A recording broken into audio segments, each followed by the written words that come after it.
Assalamualaikum warahmatullahi wabarakatuh. Perkenalkan, nama saya Nadif. Di sini saya akan menjelaskan terkait dengan protokol attack, DNS attack atau domain name system attack.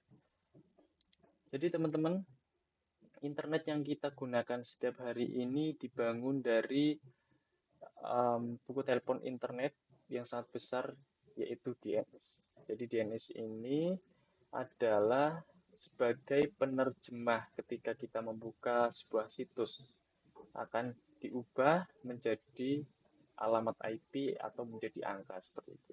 Namun DNS ini em, DNS ini memiliki celah yang sangat fatal,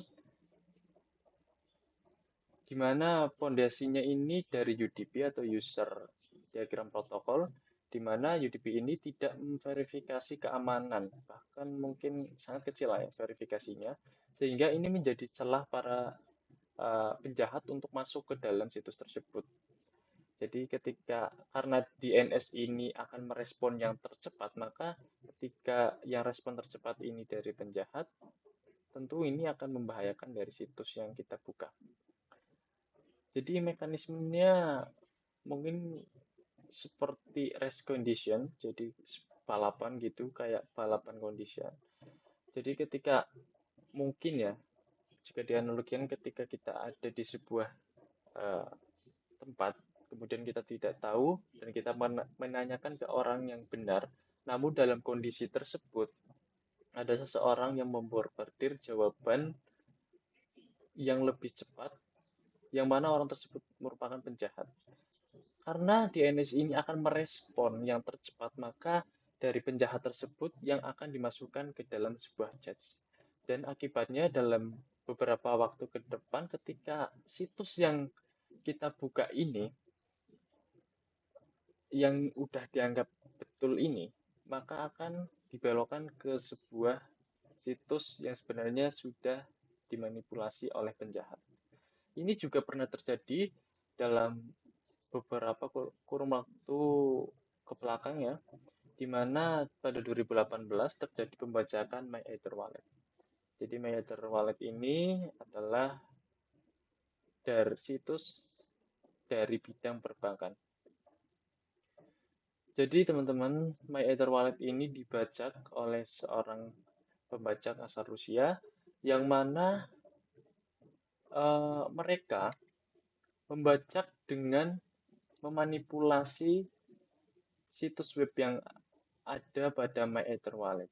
Jadi penyerangnya ini membelokkan lalu lintas dari DNS-nya ini ke server yang mereka punya, sehingga ketika pengguna dari MyEtherWallet ini mengetikkan situsnya, maka akan diarahkan ke dalam server yang dimiliki oleh penjahat. Jadi situs phishing gitu ya. Dimana tampilannya ini tentu persis sama dengan yang asli dari MyEtherWallet. Sehingga dampak dari um, kasus ini 152.000 dolar atau sekitar 2,3 miliar rupiah ini dicuri dari dompet para penggunanya.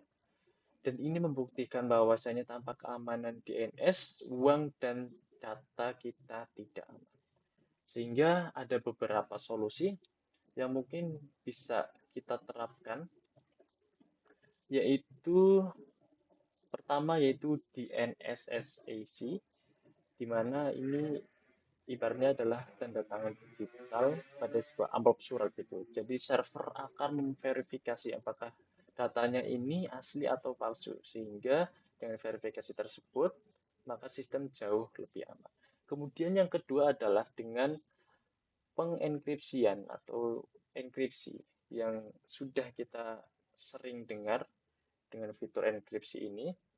Tentu dengan menggunakan enkripsi ini, jalur komunikasi seperti DNS, kemudian DNS over HTTPS atau DOH, dan DNS over TLS atau juga DOIT ini akan membungkus data dari DNS kita agar tidak bisa diintip oleh penjahat yang ada. Dan tentu ini tidak bisa akan dimanipulasi di di dalam situs yang sedang kita buka. Oleh karena itu, dengan beberapa penjelasan yang ada, semoga bisa bermanfaat dan bisa menjadi pengetahuan baru untuk kita, karena dengan pengetahuan yang dimiliki, tentu kita akan jauh lebih waspada untuk membuka berbagai situs yang ada, sehingga kita akan dalam keadaan yang aman, dalam hal materi maupun dalam hal data. Mungkin itu teman-teman yang dapat saya sampaikan dari penjelasan saya. Semoga bisa dapat dipahami. Dan dari saya mohon maaf apabila ada salah kata. Billahi taufiq wal hidayah. Wassalamualaikum warahmatullahi wabarakatuh.